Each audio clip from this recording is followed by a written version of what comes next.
Good morning all of you student. इसके पहले हमने देखा कि मौर्य साम्राज्य का जन्म कैसे हुआ, कैसे मौर्य साम्राज्य बना और फिर उसको बनाने के लिए चाणक्य ने किस तरीके से चंद्रगुप्त मौर्य को तैयार किया, इसके बारे में हमने जाना।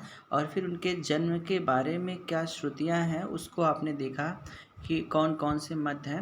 अब हम आगे बढ़ते हैं कि मौर्य साम्राज्य की जानकारी के जो सोर्स हमको मिले हैं या फिर हम जो भी बोलते हैं वो कहाँ से हमको मिला, ये देखते हैं।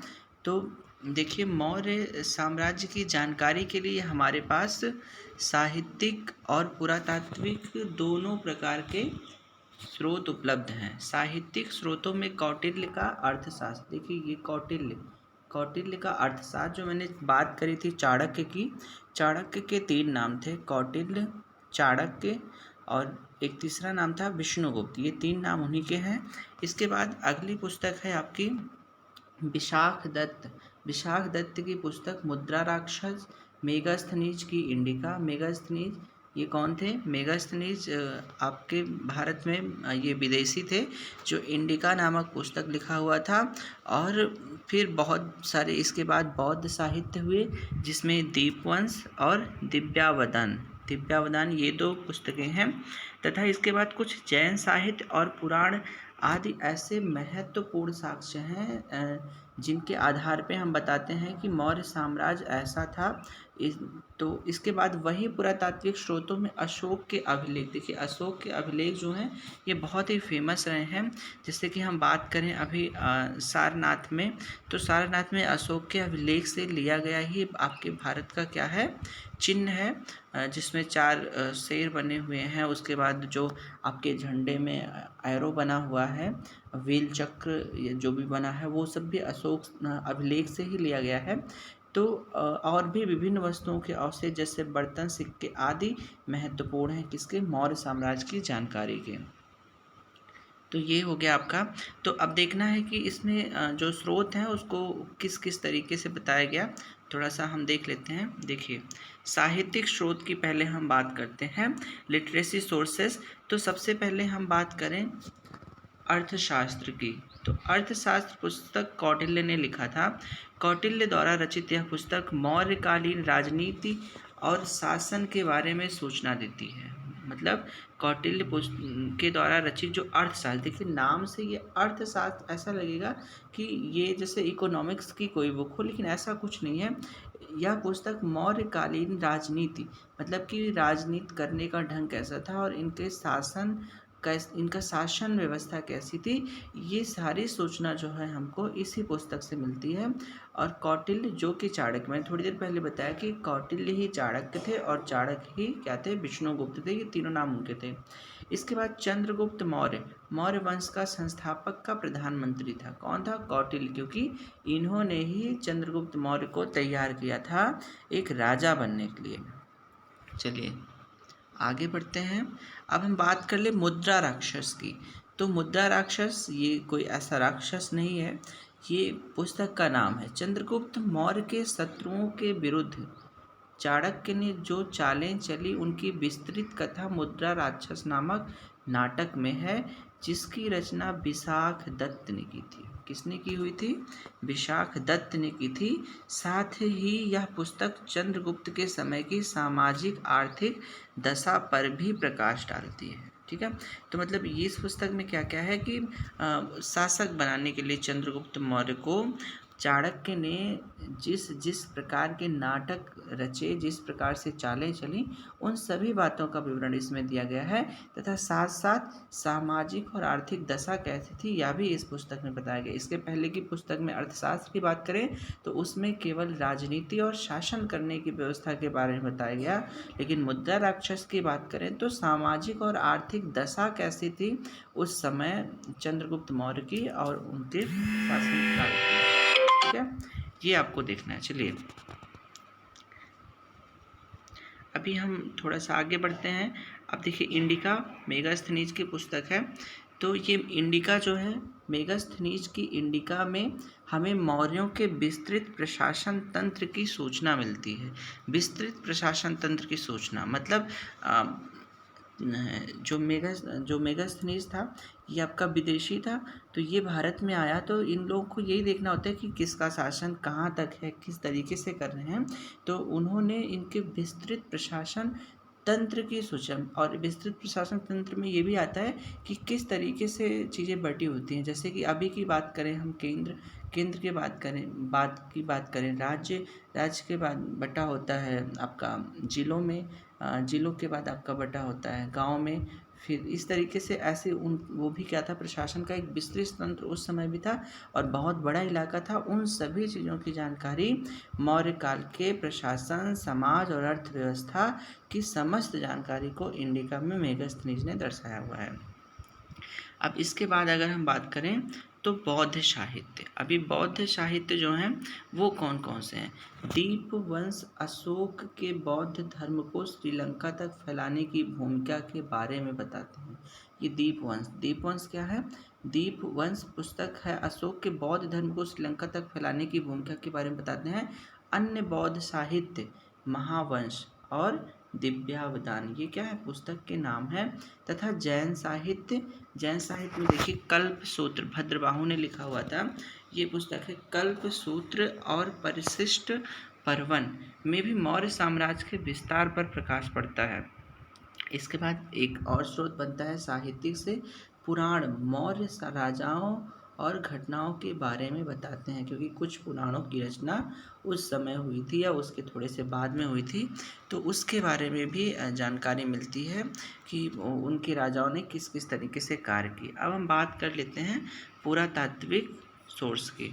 तो पुरातात्विक सोर्स जो हैं वो इस तरीके से हैं, देख लेते हैं कैसे है। आर्कियोलॉजिकल सोर्सेस, पुरातात्विक स्रोतों में अभिलेखों का महत्वपूर्ण स्थान है।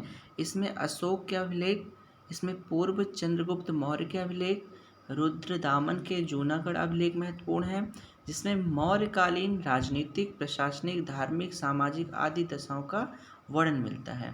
अशोक पूर्व के अभिलेखों में सोहगौरा तथा महास्थान का अभिलेख है, जो चंद्रगुप्त मौर्य के काल से संबंधित है। देखिए ये जो दो चीज़ें हैं ये आपको बहुत अच्छे तरीके से याद रखना है, एक तो सोहगौरा और दूसरा महास्थान।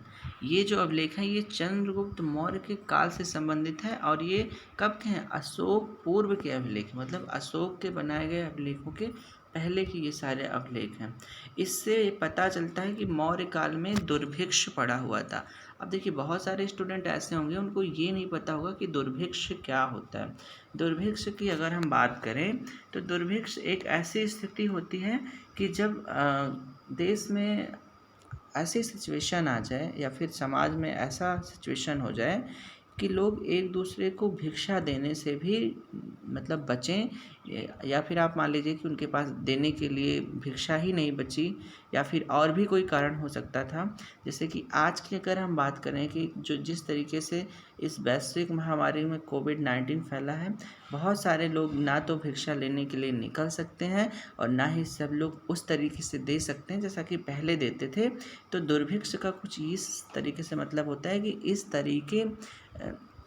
इस तरह अकाल पड़ जाए किसी भी वजह से, उसकी वजह कुछ भी हो सकती है, ऐसा अकाल जिसमें एक व्यक्ति दूसरे व्यक्ति को भीख भी न दे सके। ठीक है, चलिए ये हो गया। इसके बाद क्या है, अशोक के अभिलेखों को हम निम्न तरीकों से वर्गीकृत कर सकते हैं। अभी तक हमने बात करी उसके पूर्व मतलब पहले, लेकिन अब हम बात करेंगे अशोक के अभिलेखों को के बारे में देखेंगे। तो बृहद शिलालेख, ठीक है, पहले क्या देखेंगे हम, बृहद शिलालेख। अब बृहद शिलालेख में हम पूरा पढ़ लेते हैं अच्छे से। बृहद शिलालेख अशोक के 14 बृहद शिलालेखों से तात्पर्य अशोक के 14 आदेशों से है जो विभिन्न स्थानों से प्राप्त हुए हैं। अब देखिए 14 बृहद शिलालेख का मतलब क्या है कि मुख्य रूप से अशोक के कितने शिलालेख हैं, 14 बृहद शिलालेख। ठीक है, ये याद करने वाली बात है। और इसमें क्या है, इनके 14 आदेश हैं।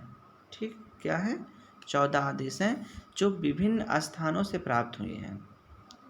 ये स्थान है, स्थान आपको याद रखना है, कालसी जो देहरादून में है, शाहबाजगढ़ी, मानसेहरा, गिरनार, धौली, जौगड़, सोपारा, इर्रिगुड्डी, सन्नाटी, इसमें धौली और जौगड़ में देखिए ये बात आप ध्यान दीजिएगा, इसमें धौली और जौगड़ में दो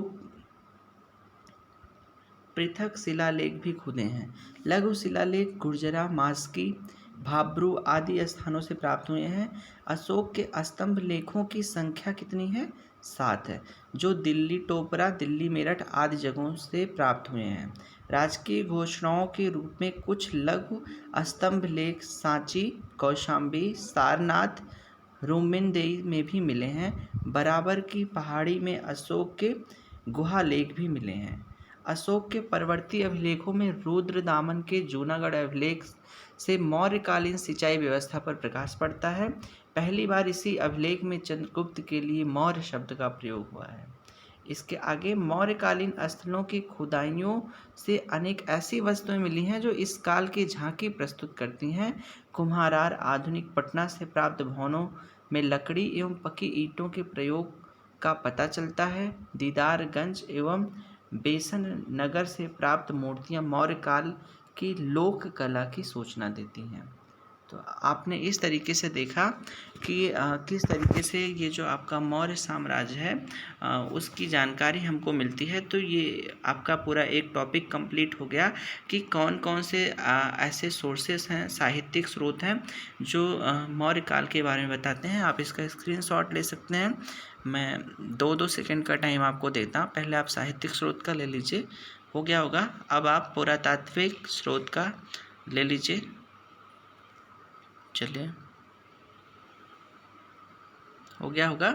तो आपको इसमें इतना ही पढ़ना था। इसके बाद अब हम इनके बारे में पढ़ेंगे एक एक करके कि चंद्रगुप्त ने क्या क्या कार्य किए, कैसे इन्होंने युद्ध लड़ा, और फिर इसके बाद हम इनके बच्चे के बारे में पढ़ेंगे। सेकंड राजा जो हुए हैं मौर्य साम्राज्य के, बिंबिसार, उन्होंने किस तरीके से कार्य किया। फिर बिंबिसार के पुत्र अशोक ने कैसे कार्य किया।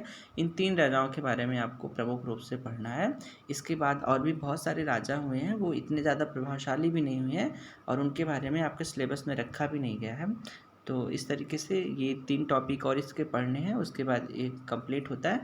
फिर थोड़ा सा आपका प्रशासनिक व्यवस्था इनकी कैसी थी, राजनीतिक व्यवस्था कैसी थी, सामाजिक व्यवस्था कैसी थी, आर्थिक व्यवस्था कैसी थी, थोड़ा सा एक नज़र इस पर भी डालेंगे। चलिए, आज के लिए इतना ही। धन्यवाद।